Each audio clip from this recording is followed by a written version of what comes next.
Okay, hi everybody. You may remember me from last year for those of you who attended. I did a talk on nutrition at the time. Sorry, I'm just going to adjust this. I'm a bit of a short ass. So, there we go. That's fine. Yeah, I prefer that. More punk rocker style. Oh, cheers. Okay.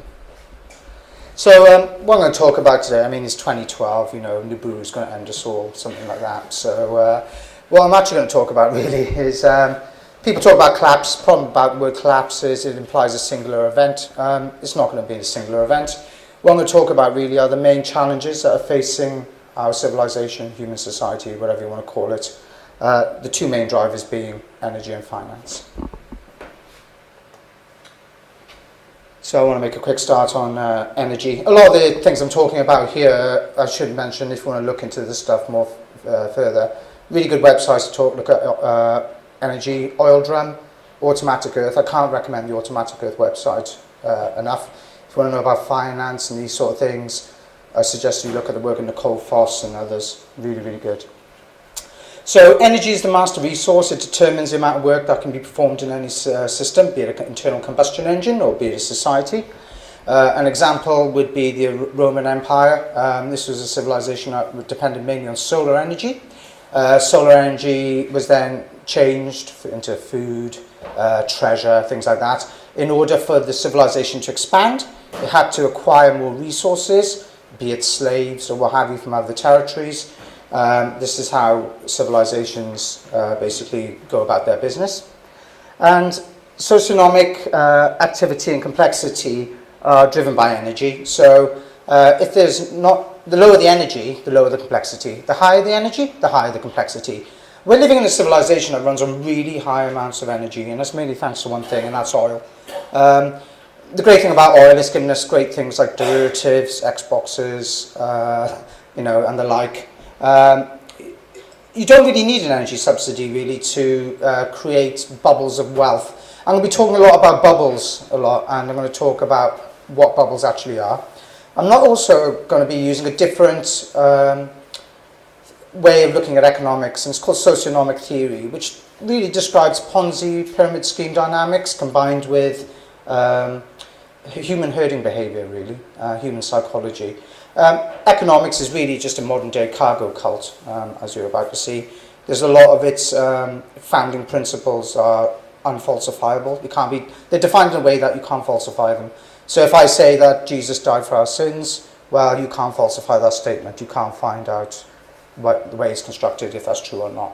And that's the problem with economics.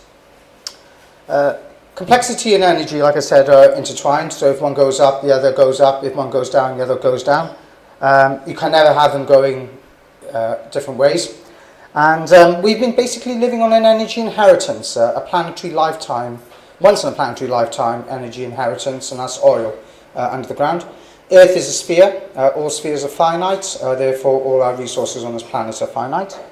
And the energy income, going back to the Roman Empire again, this was a civilization that ran on human labour, animal labour, those kinds of things. We now have lots of devices and whatnot, electric slaves that can do a lot more for us. And every year we are burning 400 years worth of primary production of energy just on oil alone, so which is phenomenal. And I'm going to explain more about energy in a bit now. So just to look at oil, we can see that basically the amount of discoveries are going down and down and down. You'll hear in the media, we found 1, 2 billion, 3 billion barrels of oil in the North Sea and wherever else. Well, 1 billion barrels of oil will last the world about 11 days. So really it's, next to fuck all. We are really, really struggling with this. So we use on roughly about a cubic mile of oil a year. And there is nothing out there that's going to replace it. As you can see there, you require 500 megawatt power coal-fired plants just working for 50 years just to provide the energy that 1 year's worth of oil gives us. The best one is solar panels. So people talk about, maybe we can have renewable energies and things like this. A lot of these renewable technologies are brown, they're not green. because, for example, I can't remember, but solar panels require something, I can't remember how many solar panels it is, but it requires about a ton of coal to manufacture, things like that. Also, the rare earth elements, things like this, we're also running out of that as well. And also, as you can see there, I'm not going to go through them all, but you can just see basically that there is nothing out there that's going to replace oil.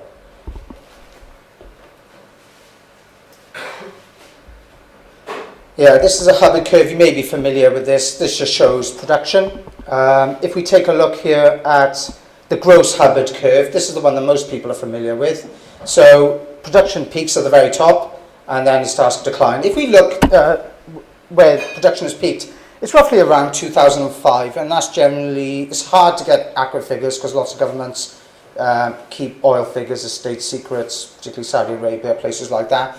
There's a lot of good work done by various people in the field who look at this sort of stuff, like the people from the oil drum and etc.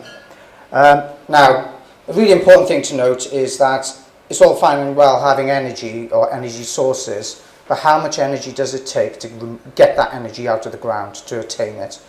Back when in America, when they started drilling for oil, it took about 1 barrel of oil to retrieve 100 barrels of oil. Now it's decreasing rapidly, and that's called energy return on energy invested. And we're going to look in the next thing at the various sources of energy that we have and the energy return on energy invested. So the higher the higher they are up in the graph, the better the energy return on energy invested. And down here is the ridiculously large figures of energy measurements. So if we take a look at domestic oil in 1930, there we go, 100 to 1. In domestic oil, by the way, this is all for the US. Very hard to get figures for the UK, funnily enough. And as you can see, declines in energy return goes down to somewhere around 30 to 1 in the 70s for domestic oil. Interesting to note that if you look at imported oil, this slide here, maybe a bit hard for you guys to see. It's similar, but it's funny actually. We're actually getting, it's easier for America and other countries to get that oil than it is now to get it out of their own domestic production through war and what have you. And you can see domestic oil today is right at the bottom. Imported oil and all these other coal, I think unfortunately coal in the future we're going to be making a Faustian bargain. It's either that or freeze in the dark. Yeah, I think coal will be coming back in a big way, and that's going to have lots of implications for climate and things like that. And also, if we look at the so-called renewable technologies and what have you, if we see down here, you've got gasohol, which is, and tar sands. So gasohol is basically ethanol made from bioproducts, things like sugarcane and what have you. And the energy returned on energy invested is abysmally low. Tar sands is like an arbitrage of synthetic crude and gas, or in sand. It involves tremendous amounts of, they actually have to burn natural gas, which is worth more, to actually attain this stuff. It's just a joke, really. And so, you can see there it's pretty much not going to happen. And we can also see here that the minimum energy returned on energy invested required for any form of civilization is 3 to 1. We're running around about 10 to 1 at the moment, and it's declining. And this is a physical hard limit, it's a physical constraint to growth. No amount of political ideology or wishful thinking is going to get us out of this. This is going away. This is a tidal wave of nature that is going to sweep us, to use rather poetic language. And as you can see, the hydrocarbon era is really a fleeting moment in human history. I mean, if I did it from 1600 to 2200, if I did it for when anatomically correct humans emerged about 50,000 years ago, what have you, you would see really that's just a little tiny line in human time. This is just a very fleeting moment in human history. And this is probably one of the most scariest graphs I've seen. Yeah, so do I need to say more? So, yeah, I mean, main thing to note, it's probably hard to see on here, but human population ends around here, around 7 billion mark. We're about 7 billion now. For every calorie of food everybody eats in the industrialized world, 10 calories of oil goes into its production, storage, and transport. So, remove the oil, what happens to human population?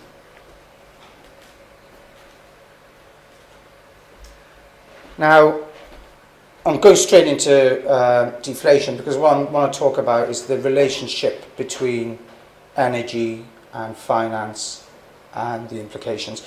A lot of people out there are talking about hyperinflation. They're getting their balls into a twist about how the Federal Reserve is printing more money and quantitative easing and all these things. What they're actually doing is just turning the money supply into another form of debt. That's all they're doing. They're not actually printing, although they are printing money in computers, all they're actually doing is just creating more debt to keep the pyramid scheme, the Ponzi scheme, that is the economy afloat. By the way, the reason we have immigration in this country is not because there's key jobs there or anything like this that need to be filled in. The main reason is that it's a pyramid scheme, the economy, interlocking pyramid schemes, and it requires constant new entrants to keep the pyramid scheme afloat. Because British people aren't breeding like bacteria, they need more people coming into the scheme. So deflation is not just falling prices. That statement alone just implies, it doesn't explain to you why the prices fall. What it actually is the contraction of the available money, supply and credit for available goods and services, inflation being the opposite. In a deflationary spiral, which is what we tend to get in these sort of situations, basically we've got so much debt out there, there's gargantuan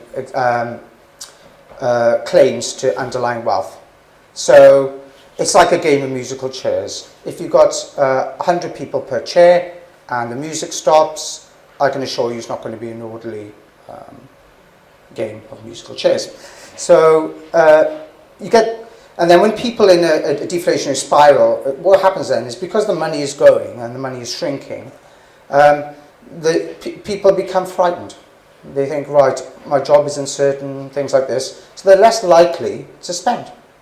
They're more like, if they have bank runs or banks go down, people are less likely to put their money in the bank. So they put it under the mattress, so to speak, and things like this. They're far less likely to spend, so businesses suffer, more jobs are lost, and then more depression, more demand destruction, and it just goes on like a cycle. And it's very, very hard to get out of. Roosevelt, to his credit, realised this and managed to get them, with the New Deal, managed to get the Americans out of it. He was fighting factions within the American hierarchy, particularly Stimson and all these people who were basically Nazis, essentially. These are the people who support the Nazis. They were all for like the complete fascist America that we're seeing today. What Roosevelt was good at doing was basically he realised that if you allowed these guys to get away with it, America would have gone under at that time. I think it was George Carlin who said about the Second World War, actually, just on a tangent. The Second World War was just a battle between fascists, essentially. You know, Hitler lost, fascists won.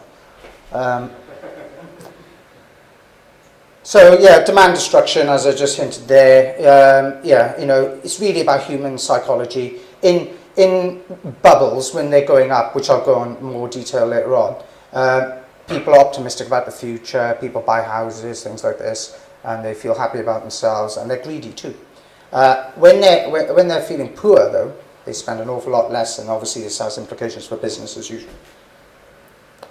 So everything becomes less affordable, in particular the essentials. Now, why is that? Now, if it's falling prices, surely that's a good thing. If I can buy a house, say, for half the price of today, surely that's a good thing. But however, you've got a contraction of the money supply. And in deflation, the money supply shrinks faster than the prices fall. So you might be able to buy a house in the future for £10,000. That sounds wicked. House for £10,000. You'd be lucky to see £500 a year. That's the kind of thing that deflation brings. And also for the essentials, things like food, energy, things like this, because they are essentials and they're needed by people, there's more price support, so the price stays up higher. So it's actually harder to afford things like food and things like this. Lots of perverse things happen in deflationary times as well. During the Great Depression, because there wasn't enough money flying around, the velocity of money had stopped pretty much. You'd get farmers throwing milk down the drain, yet there'd be children starving down the road. So you get all these kind of perverse human behaviour patterns happening during these times.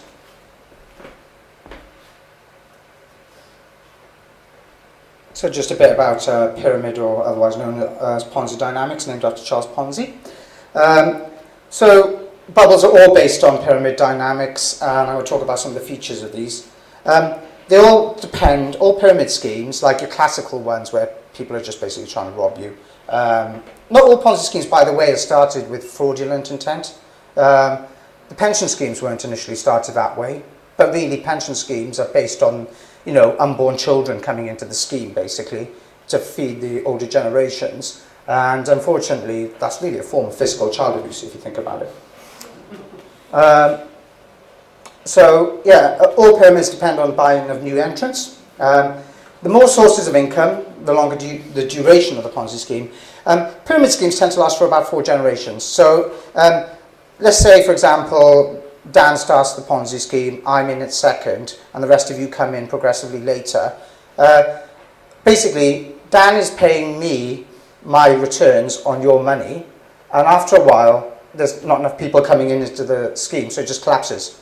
So you're all the empty bag holders, me and Ruff run off and have a nice holiday. So, but the more sources of income, the longer the duration. So the Ponzi scheme, that is the UK economy, global economy, is essentially, it's lasted this long because they found various ways, such as the dot-com bubble, things like that, to keep the economy afloat.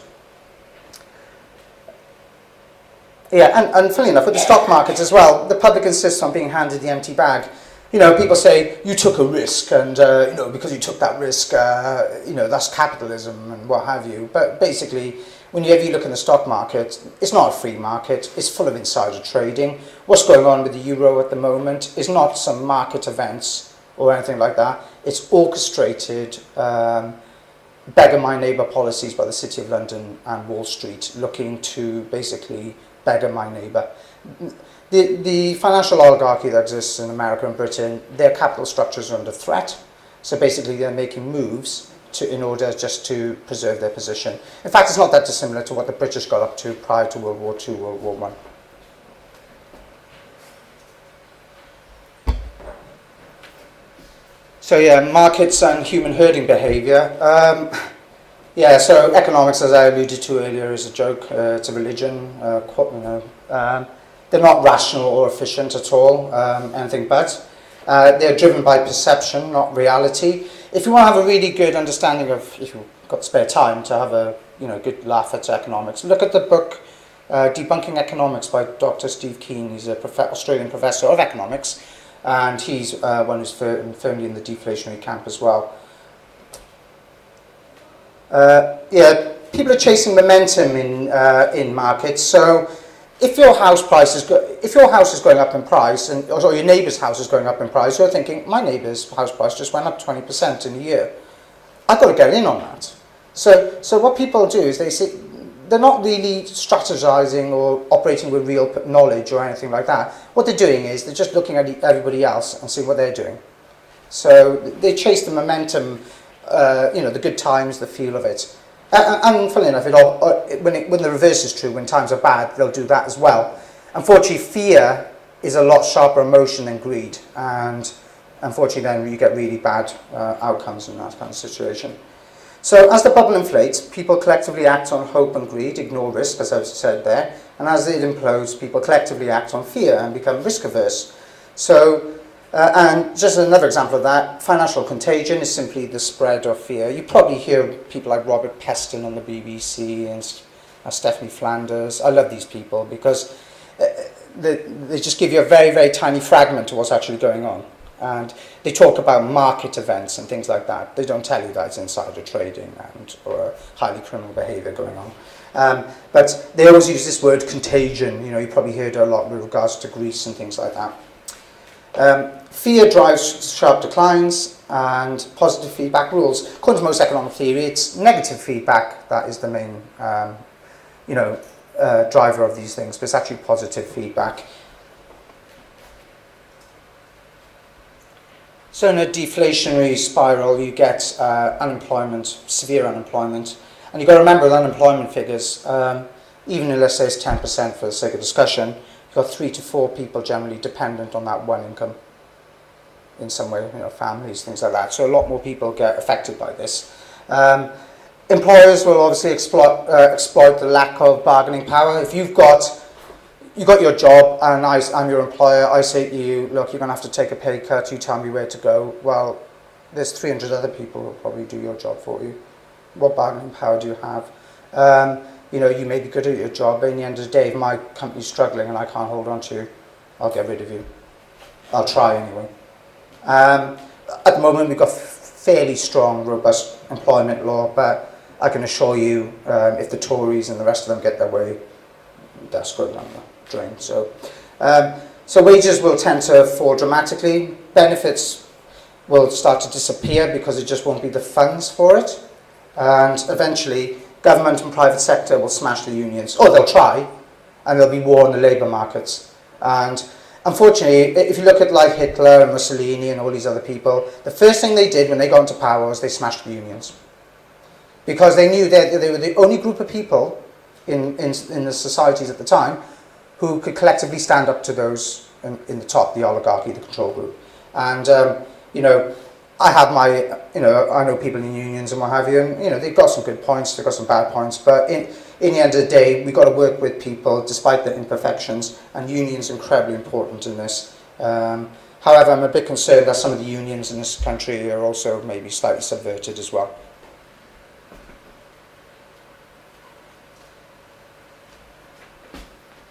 So we have a systemic financial crisis. What happened in 2008 is literally compared to what is to come, it's many magnitudes of order smaller. You're going to get high interest rates on the remaining debt and very high taxes, regressive taxation, we're already starting to see that. Foreclosures, bankruptcies, business failures, including food production, severe unemployment. Just on food production alone, that's just purely frightening. Also, if you look at a lot of like Tesco's and all these big supermarkets, their inventory systems are everything, just-in-time inventory systems. They're based on a global supply chain. During the last credit crunch, the Baltic Exchange depreciated 96%. A lot of shipping companies hit the wall because basically they couldn't get the credit notes or the insurance for the shipping to come across. So across the sea. So basically the products were there, the demand was across the sea, but they just couldn't get it across because there was lack of credit insurance to do that. Bank runs, you're all probably familiar with fractional reserve lending, all that sort of stuff. I don't have to go into great detail about that.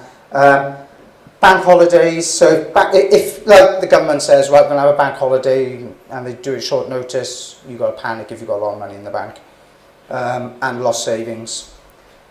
Actually, inflation is higher than what they're saying at the moment. So your pathetically low interest rates in your bank accounts, really you're getting taxed again. So people don't, in an inflationary period, people don't really notice how they're getting screwed. But in a deflationary, when you're not getting any money, you'll notice it dead quick. Even though everything drops in price, you'll notice it and you'll feel it a lot more. Deflation wipes you out much more comprehensively. And it's pretty obvious you get trade wars and international conflict. Trade wars are starting now. China basically owns about 94% of the rare earth elements in the world. It has the most mines upstream, things like that. They're now no longer selling to Japan. Japan makes lots of mobile phones, TVs, things like that. So this is economic warfare. What's going on with the euro is basically, like I said, economic warfare of another kind.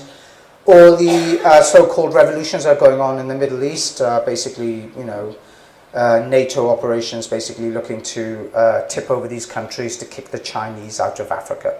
That is the end game there. So international conflict, if we get past the 21st century, this will be known as the resource wars of the 21st century. And then a lot of other things will emerge as well. You'll get like pay-as-you-go essential services rather than, whether it's your phone and things like that.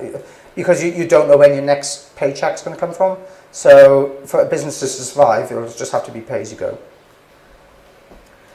And, you know, some areas, if you live in a city, you're not going to have key services breaking down as fast. But if you're living in the countryside, then it can be pretty brutal and unforgiving unless you're full-on sustainable. You know, because in a city at least there's public services and things like that. Some of these essential services will disappear over time. I'm not saying this is all going to happen in a weekend and everyone's going to run around with their hair on fire. I'm talking about a time frame of, well, I think deflation is going to happen within 2 to 5 years. And I would say the energy crisis will come within the 5 years after that. And it will be finance that will drive the energy problem, because it will become too expensive because there won't be enough demand around to buy the oil. So you'll see oil down at $20 a barrel or something like that, or $5 a barrel, but it'll just be simply too expensive to drill, you know, tens of thousands of feet into under the sea to pull out oil.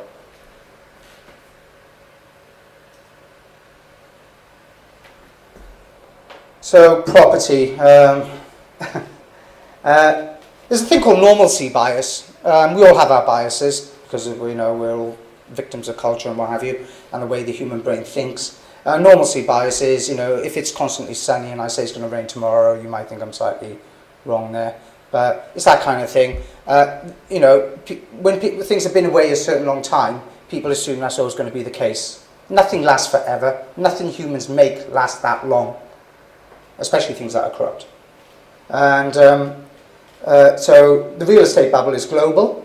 The earliest evidence we can see for the start of the real estate bubble was early 80s. And whenever a bubble bursts, you get a price undershoot. The price collapses very quickly, and a price undershoot is basically lower than what it was when it started.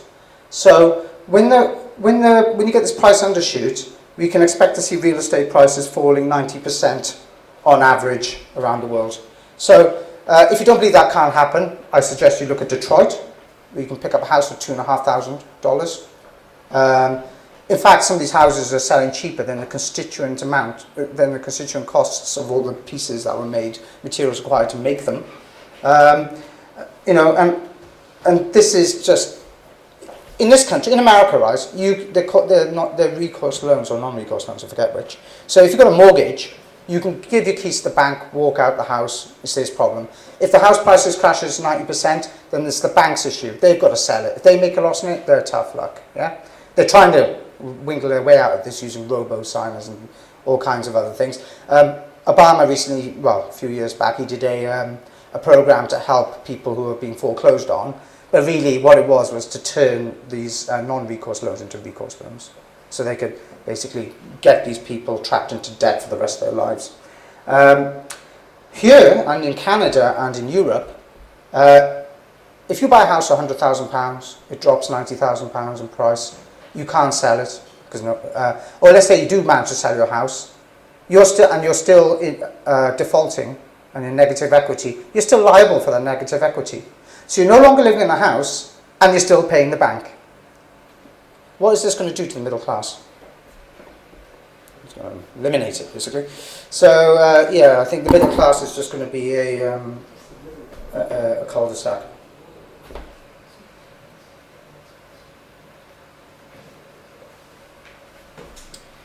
I'm just briefly going to go into what you can do. I mean, everything I'm telling you at the moment, don't take my word for it, look it up. Like I said, look at the Automatic Earth website, it's really good stuff there. Really big thinkers, people who are schooled in many disciplines and things like that. You know, I can't do justice to what these people do, but I think their message is so important. So, what you can call lifeboat building, and really it's more about giving yourself options, because the future is always uncertain. You can't predict everything. So, what can you do to basically give yourself room for manoeuvre? So the first thing and the most important thing is going to be hold no debt. How many people here are in debt? Can't be honest. Student debt? Yeah. Mortgage debt? Yeah. Any other kinds of debt? Credit card debt? Yeah. Okay. Yeah, well, you want to be paying off that debt because interest rates at the moment are artificially low. Nobody really talks about the reason why they're artificially low, and the reason they're artificially low is to allow speculators to borrow large amounts of capital in order to speculate on whatever. So it's a war really between speculators and savers. Savers are getting punished through inflation and everything at the moment, but the real game is essentially interest rates are going to rise, is what I'm saying. And when you get deflationary depression, government's going to be trying to squeeze money back because there's such gargantuan excess claims to underlying wealth. You're going to get people wanting, they're going to raise the interest rates so they can get more money out of you. Yeah, and if money is hard to come by and you're having to service the debt, how are you going to pay for food, shelter, these kinds of things? Minimise dependence on credit. I mean, this is, again, it comes back to being debt. If you're still, I can't remember now, but there's quite a lot of people in the UK who are paying off their mortgages with their credit cards or payday loans. This is a sanity, and unfortunately, I mean, if you've got a mortgage and you've got, like, say, still like a sizable loan left, I would suggest selling your house. I really would. Basically, your houses aren't going to be worth, if you have one, anywhere near what they were for another 300 years. To give you an example, Roman times, the property prices then, from its zenith, didn't come back till 1500 years later. So, it's not going to be business as normal. The deflationary spiral, thanks to the lack of energy as well, is just going to be phenomenal. And there will be a hyperinflationary phase, but that's probably 10 years down the line. So a lot of people at the moment worry about hyperinflation. I think the first one that's coming is deflation. So hold cash or cash equivalents, short-term treasuries, that kind of thing, national saving bonds or whatever. You can hold them for a year or two and get some return on them. I think there'll be a large capital flight to the dollar for two reasons. I think they'll go to war with Iran. That will drive up the price of oil because the dollar is the reserve currency of the world. You have to buy oil in dollars unless you're buying it from Iran. That will basically, everyone will have to hold dollars more in order to buy oil for the economies, so the dollar will strengthen in the short term. And also, what the City of London and Wall Street are doing is trying to destroy the euro. And by the way, the eurozone is 2/3 of this country's trade, and we're trying to destroy them. So, you can just see it's economic suicide. Gain some control over your basic essentials of existence. So that's food, water, energy, shelter. What you're looking for is redundancy, in the sense that, okay, if I look at your own personal situation, everybody's situation is different. If you're living in the country, you've got a nice garden, rather than planting begonias, maybe you want to start planting food, things like that. If you're living in a city, you're not going to be able to do much in the way of gardening, but maybe you can get an allotment, maybe you know someone, maybe you know something about gardening. If you're looking for top-down solutions, they're never coming. You can hold your breath and, you'll asphyxiate. So, really, it's all about looking into those things. So, where you have meetings, and an important thing is social capital. By meeting people, like coming to meetings like this, other thing, whether it's environmental movements or what have you, by building social capital with people, by being useful to people, you're far more likely to navigate this short term. And really, what I'm trying to give you all is basically a conceptual framework of how to navigate the short term so you have a long term. Because unfortunately, for our generation, and particularly, the children around today, they're really going to have it tough, right? Because psychologically speaking, happiness is related to your expectations.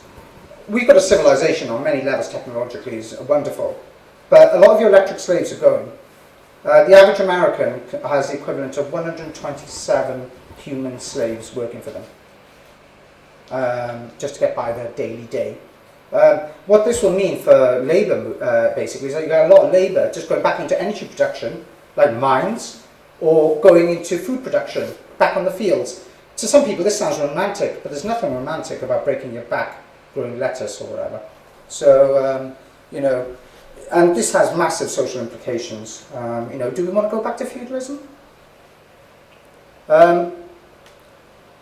Because Consider precious metals as an insurance policy. I'm heavily into gold and silver. I used to be a property developer before. That's funny enough how I got into finance and Zeitgeist and all that was because of the credit crunch, and I wanted to understand it. I studied biochemistry, so I'm a bit of a trained scientist. So a lot of the stuff in economics didn't make sense to me.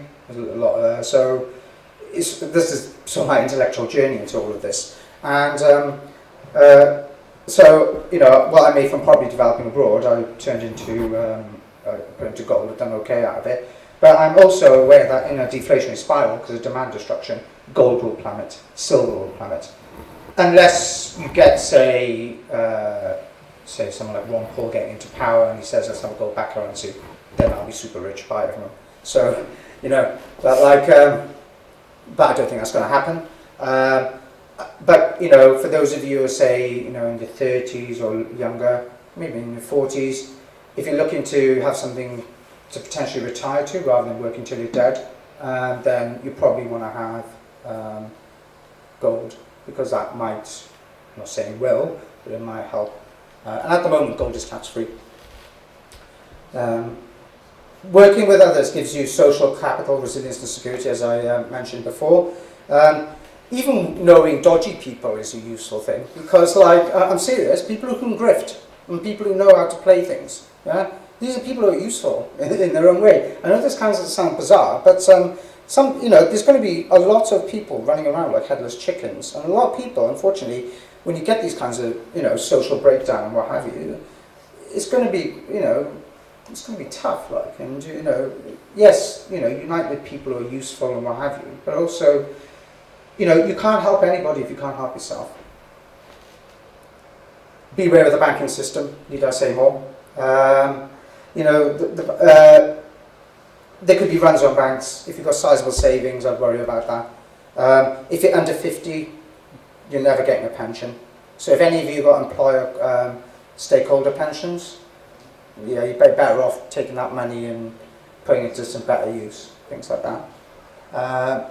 And look after your health, you know, because, you know, 10, 20 years down the line, you know, like this phone and a lot of these computers, they use tin to solder the bits in. Tin's quite an unstable element, it doesn't last very long, and, you know, breaks. So a lot of these computers, internet, I can't see that being, because it's just too energy hungry. So I can see breakdown of internet, or it can be intermittent, things like that.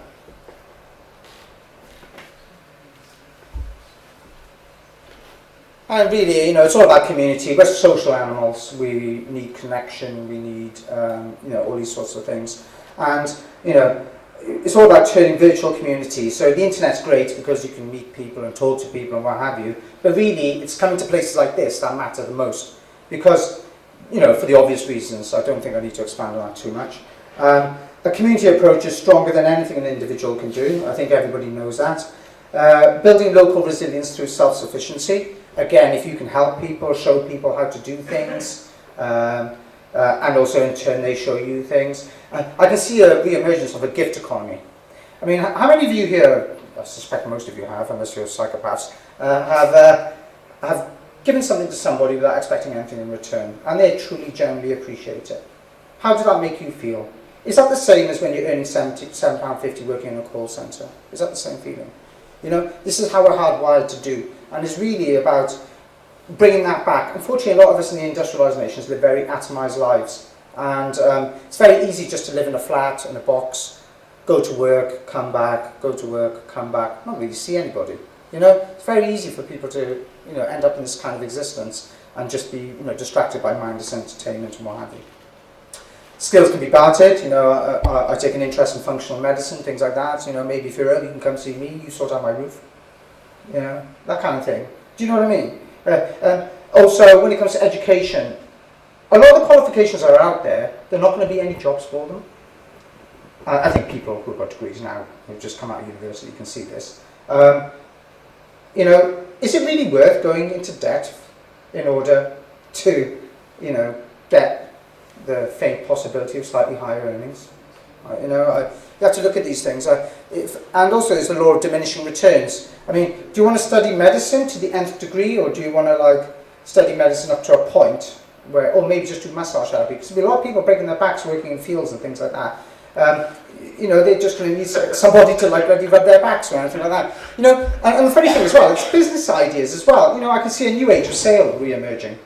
You know, if just-in-time inventories collapse, here's a business idea, people. You know, if you do it, give me a cut, like, you know, and this is what I'm looking at basically is, you know, if food inventory systems collapse, I'm looking to like invest in sailing boats, powered by the air.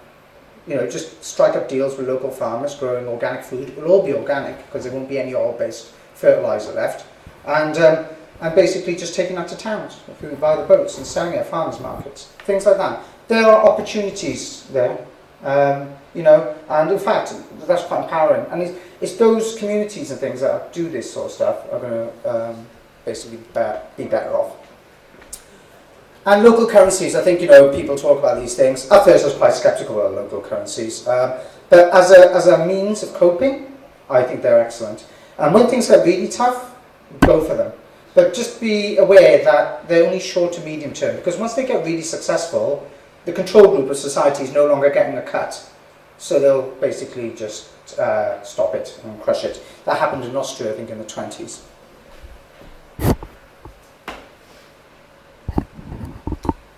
So as I hinted at earlier on, to bear in mind that risk will be everywhere. So you can't live a risk-free life. Every time you cross the road, you're taking a risk. Insurance is not going to be available, and in fact, most insurance is a joke. If you've got to paying for deposit insurance or any of these things, that's just a psychological con just to make you think that your money is safe. It's not. So don't bother paying out for that sort of stuff. Or payment protection insurance. I think there's lots of claims against that fairly recently. Insurance will not, sorry, I said that one. Dependency is a vulnerability. So if you're dependent on key services all the time, say you're in poor health and you require a lot of medication and things like that, obviously you're vulnerable. If you're in, you know, for various reasons, if you're like, you know, got a very large debt and you're dependent on your job, you know, you're a vulnerable individual. You've got to start thinking seriously about reducing your vulnerabilities, and everybody's vulnerabilities are different. Face uncertainty with flexibility. Like I said, you know, the world is an uncertain place. We've been very lucky as human beings to be living in this time, but this time can no longer last. We've, you know, this gift the planet has given us, we've exploited it, we've used it, we've cherry-picked all the cheaper oil, so all the rest of the oil is harder to get. This is a naturally human thing to do. Unfortunately, if you're not flexible, be able to change your plans, give yourself, you know, here's an example. If you own a house, you live in an area where suddenly it becomes a ghost town practically, like Detroit. You are stuck in that area. You can't sell your house because no one's buying. You're stuck. What do? These are the kinds of things that are coming down the line. You know, it's not going to be one big explosion and the end of the world or anything like that. It's just going to be, life's going to be tough. And you're going to all have to get into your heads that you all have to live with a lot less money, because that's what's coming. And as I said, their dash collective and individual expectations are very, very dangerous. You know, my real fear in this country is, I mean, what they're doing to Muslim people in this country, I'm not Muslim by the way, but I can see it, is basically the same as what they did to the Jews. It's just, you know, I'm dreading the Olympics, frankly. There's 1,500 US agents coming over, you know, and, you know, Christ knows what they're going to do for the Olympics. You know, Obama's facing re-election, there's all this sort of stuff. They're really ramping up this Iran-Syria thing. They need another justification. Also, you know, you hear a lot of people, in my workplace, you get people saying there's immigrants stealing jobs and what have you. They don't understand why. So they're easily prone to demagogy of the worst kind. And, you know, that's one real important thing. And also, just back to expectations, if you're expecting a future of like flying cars in the 21st century and all this nonsense, it's not coming. You've got a long way to come down psychologically. And also, you know, people talk about the super rich, they're just grabbing all the resources and all this. Yes, they are. But guess what? Most of the super rich, most of their assets are in digital and paper money. So when deflation comes, most of them will be wiped out. And psychologically speaking, that's for them a 100-foot story drop. You know, if you're already pretty poor, all you're dropping is one story. You can just brush yourself off and just go, oh, all right, then I'll carry on as normal. This is not going to be the case for a lot of these people. And you know, I remember some years ago, some guy in Telford or something like that, in Shropshire, you know, well, successful millionaire, did well. And basically his business went under, so he killed his wife and family and his horses. And, you know, so you get these events going on in people's heads because people start blaming themselves. And it's important not to blame yourself. You are not responsible for what is about to happen. The oil thing, frankly, no one is responsible. This is just a fact of life. This is a part of this. You know, we are geologically constrained, if you will. Be worth more to your employer than he's paying you. Yeah, I know that sucks sometimes, depending on what job you're doing. But yes, if you want to keep your job, you want to keep having, you know, some money in the future, you're really going to have to make yourself priceless. And like I said, their connections with other people matter more. So it really does matter, you know, how you conduct yourself, how much social capital you put into people, and people generally will reciprocate. You know, of course you can get your leeches and what have you, but everybody's situation is different. And it's, you know, if you're gonna, there's a lot of people out there who aren't going to get it. A lot of these people, it's going to come to them as a complete surprise, and they're going to behave in all kinds of weird and wonderful ways, mainly negative. Don't allow yourself to fall into the same trap. So just, you know, to conclude this rather cheery chat, a very, very serious deflation crisis is approaching. A lot of people think it's inflation, hyperinflation. You know, if we're going to look at a sine curve, we are kind of like down here somewhere and it's coming down. It'll come back up. And that'll be inflationary, deflation, hyperinflation.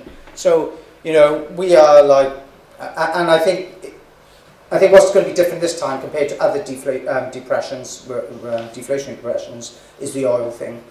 At least, for example, America was in a deflationary depression prior to Second World War. At least they got out of it by turning all those factories they were using for tanks into you know, various other forms. And also, it takes time for productive capacity to increase. We're not going to have the productive capacity because the energy is not going to be there to do the work. Things like computers, for example, they require absolutely spotless fabrication plants. One bit of dust in the plant, you have to knock the plant down. If you have a power cut and the filters and all that aren't working, what happens to the supply? You know? So there's so many knock-on consequences in the supply chain, in the production of our technology. I'm afraid we're going to be losing a lot of our toys, so you probably want to start thinking about skills that are practical and give you, you know, so you look at your own lives, look at, you know, if I lost my job tomorrow, if I lost this, that and the other, how would I get on?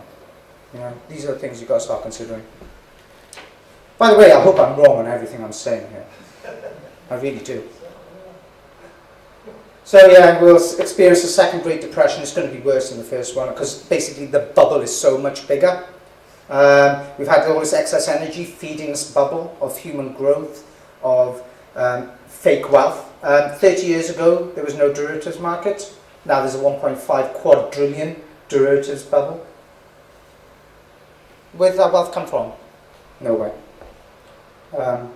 The risk of international conflict, obviously I don't need to go into this, it's going to be resource wars, you know, fought over just basically space, time and everything. So energy poor for future, with less energy we'll not be able to have the same kind of economy or society. And however, you know, I want to end this kind of slightly on a joyful note, and it's basically, you know, despite all of this, there's still scope for joy and connection with others. Human beings have lived over 90% of their time without money. I suspect if we go on for another, you know, 50,000 years or so, I think will be the case again. We're heading for a resource-based economy, whether you like it or not. It just depends if there'll be 4 people in a post-apocalyptic nuclear sort of thing, or you know, whether we do it all together, you know, or something in between. And that's it. Thank you. And if you've got any questions, I will answer them.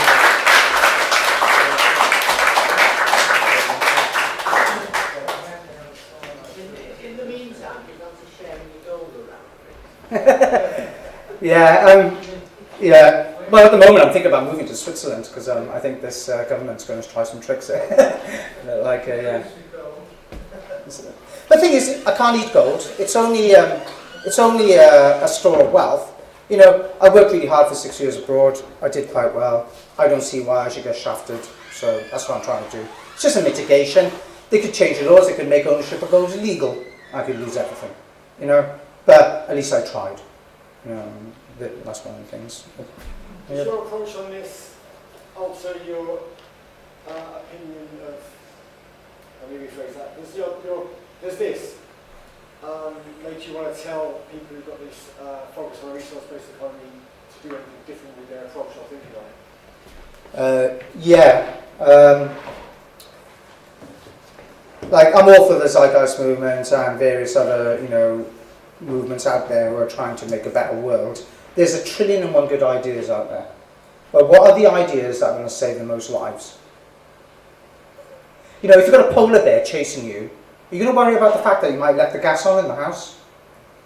Do you know what I mean? So, you know, and unfortunately it's much harder to talk to people about resource-based economies when they've basically got nothing in their stomachs. Yeah? So there are, like, these challenges coming. You know, people are saying, like, maybe when things collapse, people start looking for something new. They can equally just be looking for a demagogue who's willing to just basically feed them a load of lies and basically get them sticking you in prison. What's the most positive way you can frame it? I don't think there is, particularly the oil energy thing. I mean, we can argue about finance all day, but the energy thing is just, it is the main driver of everything we do, so that energy can't do work. So remove the energy out of the system or reduce it dramatically, the entire civilization breaks down into a new form.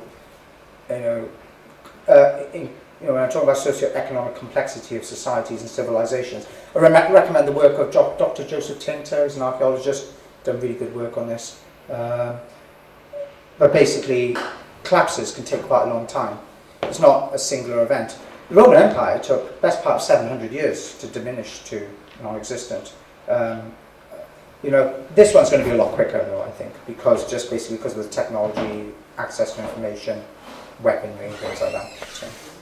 Is this being recorded?